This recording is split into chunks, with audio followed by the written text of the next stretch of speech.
Good day, friends. I'm doing something a little bit different, but not something I've not done before. I decided to do a What's on the Bench video because I have so many interesting guitars in right now, and we all know I've gone part-time now because of my job, because I'm working for Royal Mail as well. But I've got so much interesting stuff in at the moment and stuff due to come in. I just wanted to show that, and I also wanted to shoot a new introduction video to my YouTube channel because I've not done for a while. So let's explain who I am. My name is Victor. I am Fret Friend. I'm a guitar tech based out of Kirkby in Ashfield in Nottinghamshire, and I've been repairing and modifying and customising guitars for many years. I went full-time self-employed last year, 2019, and it's fantastic. My job is amazing. It's my hobby that I'm able to earn money from. So there you go. I just want to show today, I'm going to explain about what I do. I mean, predominantly I am a guitar tech. I fix, modify, customise guitars. I do setups, I do anything. There's not a guitar, a bass, or maybe even a stringed instrument I'll probably not work on. I have recently refretted a bouzouki, which is a Greek instrument, I believe. But I don't just do fretwork and fretwork and network is my specialty. Floyd Roser's also a specialty of mine, but it's not that I do them better than I do anything else. I'm a complete all-rounder. There's not anything I cannot do on a guitar. The only jobs I do not take in are paint and refinishing jobs because I don't have the facilities, I don't have the tools to do so. Maybe that's something I'll look at in the future when I'm building guitars, which I will be. But it's not something I can offer at the moment. But I do have great luthiers at my disposal who do all my paintwork and all my body work if I ever need any. So yeah, get down to the nitty gritty on what this video is all about. It is a on the bench video. I used to do these on the bench videos not every week, every fortnight I used to do them. But I stopped doing them because everything I do, every job I do, every guitar I work on gets filmed. Always has done, always will do. But I just want to show some of the projects I've got in because they're all pretty special in their own way, and it's just a real exciting time. I also have something really special which I'm going to save till last. It's a guitar that's been sent from the other side of the world just for me to work on. I'll explain more about that in a minute. So let's talk about the one we've got on the bench at the moment, and this is, looks like a 330 series, doesn't it? Well, that's because it kind of is, but it is not a real one. That's why I'm not going to mention what it is or name what it is. This will have its own video. And this is having a lot of work. It's having pickup upgrades. I've already done the electrics. It's having a new stock tailpiece to make it look authentic. It's already got a truss rod cover to make it look authentic. And at the moment I am recrowning the frets. I've already leveled the frets. I will be recrowning them. I'll be putting the nut back on and giving this a setup later. But this will be a gigging guitar for a pretty well-known semi-professional musician. He'll be taking this out on his new, doing some of his new stuff with this. I can't say any more about that because it's all a little bit hush-hush. But he didn't want a real 330 series guitar. He says, because I'm going out gigging with it and we're playing it every day, or most weekends anyway, and if it gets knocked or broken, it's going to cost a lot of money to replace. He says, so he bought this used. I know what he paid for it. And by all accounts, it is a very good guitar. It is one of the better Chinese makes of guitar, or certainly the best Chinese one I've had in, a Chinese, let's call it a replica. I'm calling it a Black & Decker because it's not black, it's white, and it's not, the thing is, it's not what it says it is it, on the nameplate that it will be going on there. So I'm calling it a Black & Decker Custom. It's a Black & Decker 330 series. I think you know exactly what it is. It will have an R-shaped stock tailpiece put on there. A few other jobs I've got to do with it. Put the strap pin end in there and the bracket. But it's basically come in, it's at a fret level, the electrics all redone, brand new pickups installed, like I say, fret level, fret recrown, fret polish, and hopefully I'll get this done by the weekend. So a very interesting guitar. It certainly looks the part. Very nicely made. And that's it. So we've got that one. I'm going to stick it just out of the way and show you some of the things I've got lined up.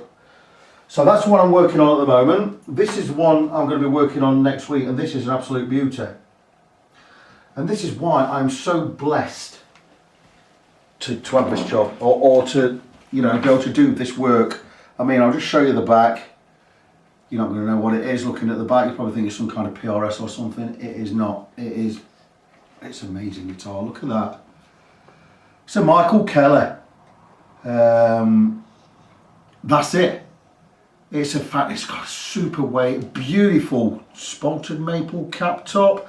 But not only does it have binding, it has, I don't even know if that's shell, it's probably abalone inlays. Look at that, that is amazing.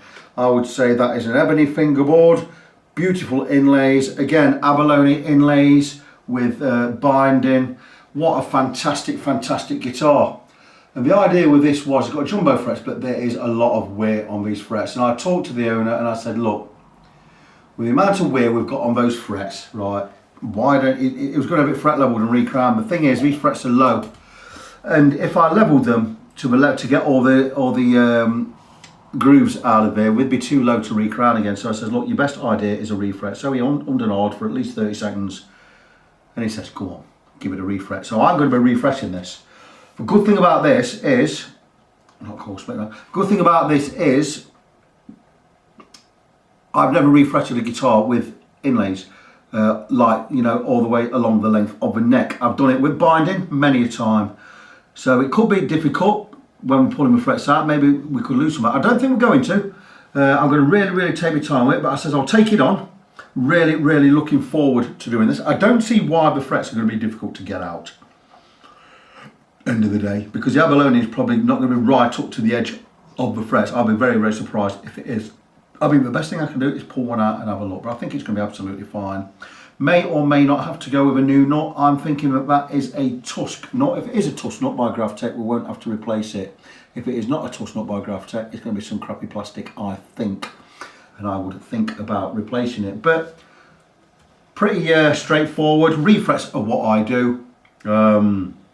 Obviously the expense is going to be a little bit more because it's binding to work around. We've already priced it up. I've already got the fret wire in. Fret wire I will be using will be super hard 25% nickel silver. Now most guitars standard, they use 12% nickel silver. If you want to use hard fret wire, you go with 18% nickel silver. But the brand I've been using for a few years, or definitely a few months, is Syntom's. Right? They came out with Syntom's Elite fret wire, and it is 25% nickel silver. It is really hard, but it doesn't give you that tone, extra tone twang you get with stainless steel. So it's not as hard as stainless steel, but it's getting up there. I still find it quite easy to work, but it is super hard wearing. It will last. It will last longer than you will probably. And it's the same price as regular 18% fret wire. So I've got some of that in stock. So what I'm going to be going with, I would think the last 10 or 11 refrets I have done have been using Syntom's Elite, and everyone that's got back to me loves the fret wire. So it's just brilliant. So we're going to get many more years out of that. So that is what is coming up. I'm going to stick this back in the case. So I'm looking forward to that. That is going to be next week, that one. I may even start it on Saturday. We'll see. If not, definitely Monday. And this will be, it'll take me about, there's about 4 days in this. Probably a whole, well, maybe a whole week if I'm doing my other job all week. So let's show what we've got. I've already worked on this one. This one is very, very nearly finished. So it's part done. I just need setting up. I need some strings on it and setting up. This is a fantastic guitar. This is probably one of the best Mexican Fender Strats I have had in. The colour is so beautiful. A real pale blue with a mint green scratch plate. This has had, it came in and the owner wanted the varnish removing off the back of the neck, which I've done. So we've removed it all, I've sanded it all back. It's also had a complete fret level and profile. Frets all polished up, look at those, they're beautiful. And once I'd sanded all the neck down and got it smooth to 400 grit, I've given it 5 coats of linseed oil all over everywhere. I've left the headstock intact completely and a little bit on the heel because I wanted to keep all the logos and the identifying marks. So all of the logos, serial number and everything is still on there. Basically the lacquer or the poly ends there, or nitro, whatever it is, and the oil starts here. 5 coats of oil. This is so smooth. It's beautiful. Richard is going to love it. It's fantastic. Really, really proud of that. It was a lot of work. A lot of work's gone into this. Also, I've modified the electrics. You know, a standard Strat, you've just got volume, you've got neck tone and middle tone, no tone on the bridge. What I've done is swapped all that around. Got master volume for all three. This is now a master tone for all three pickups, and I've taken the original pot out and put in a no-load pot, tone pot in there. And this no-load pot enables you to blend in pickups. So if you're at the neck end or the neck and middle, you can blend in the bridge pickup by, on 10 it's off, as soon as you drop it to 9 it's on. And the more you roll it, the more of this pickup you bring in. At the other end, do exactly the same. You've got the bridge pickup on, or the bridge and middle, you can blend in the neck by doing exactly the same thing. So you can have these, you can have all three pickups by blending it in that way. Sorry, that you can just have middle or neck and bridge. Same at this end. You can have neck on, blend in the bridge again. So you've got every combination of pickups you can think of, you can get. So blend pot is fantastic. I've also put a treble bleed kit on the volume. So when you roll off a volume, you don't lose that treble. You know, normally when you roll off a volume on a Strat, on the neck, on the bridge pickup, you start to lose that treble. It starts getting muddier and muddier and muddier. You won't do that now with the treble bleed on there. So that's modifications I've done to that. All I need to do with this is get some strings on, recut the nut and set it up. Really simple. So that's been a great project. Again, beautiful guitar. This is a 2010 model. If I'm looking for a Mexican Strat to upgrade, which I often do, I love upgrading Mexican Strats, I will look for one around this year, 2010, because they're a fantastic guitar. Really, really love it. This is a complete fretwork. The frets were flat. I've reprofiled the whole lot, and they just look and feel beautiful. I've also linseed oiled the fingerboard, just ever so slightly, just to moisten it up and seal everything in. It's going to, this neck feels so smooth. The reason he wanted it, the lacquer taken off, is his hand was sticking. He says I want it, but now it just slides up and down so nice. Richard's going to love this. This will be finished tonight. I'm going to crack on with that soon.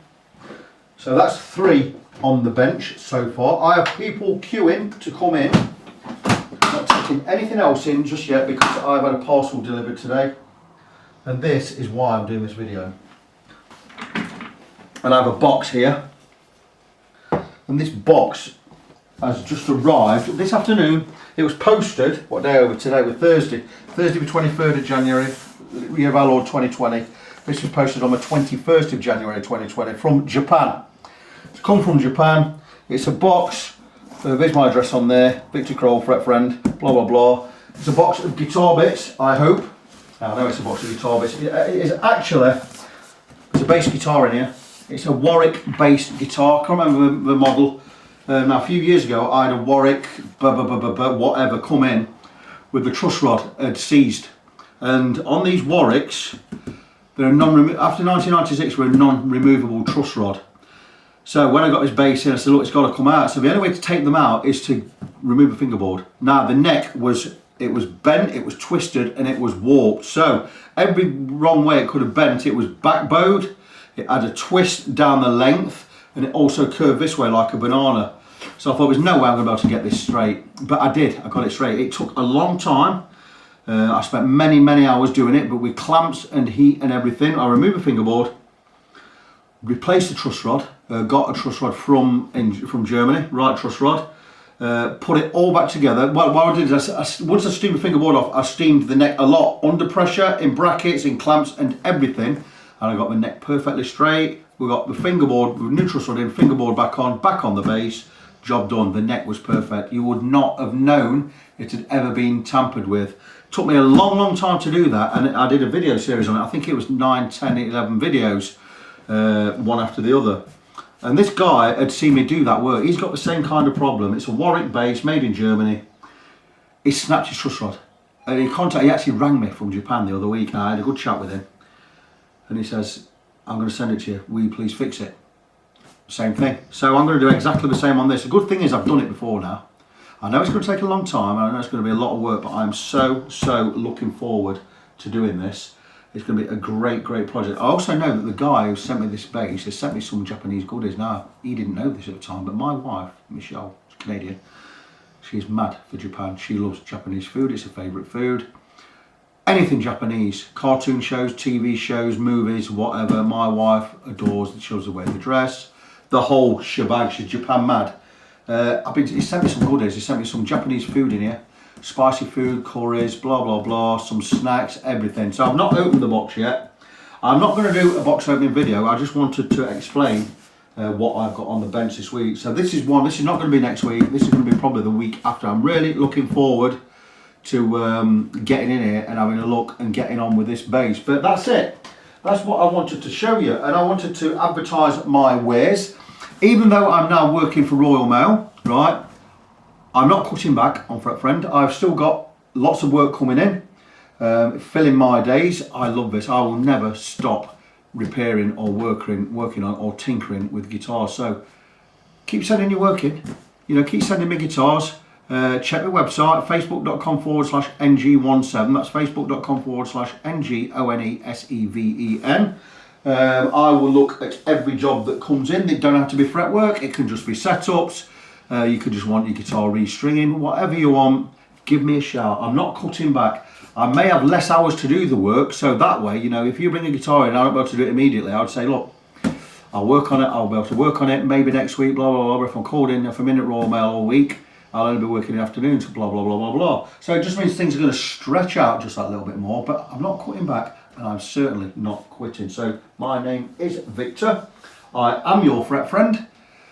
Like I said, check the website, go to my YouTube page as well, watch some videos, click a few, you know, give me some thumbs up, because you know what? You go through my videos, give me a thumbs up, even a subscribe, right? It all goes better for me. I get paid for that. I do get paid a little bit of money off YouTube.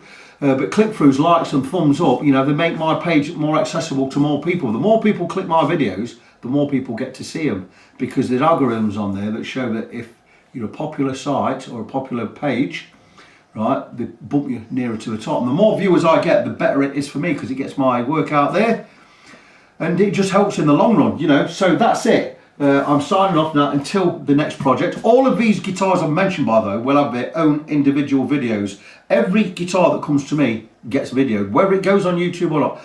99% of guitars I have in go on my YouTube channel, no matter what they are. And that's every single job gets videoed, whether it goes on YouTube or not. There's a video for it anyway. That's for my records and for your records. Remember, these videos are for the client, the owner of the guitar. I don't do these specifically for YouTube. I do them for the client. But thank you so much for subscribing.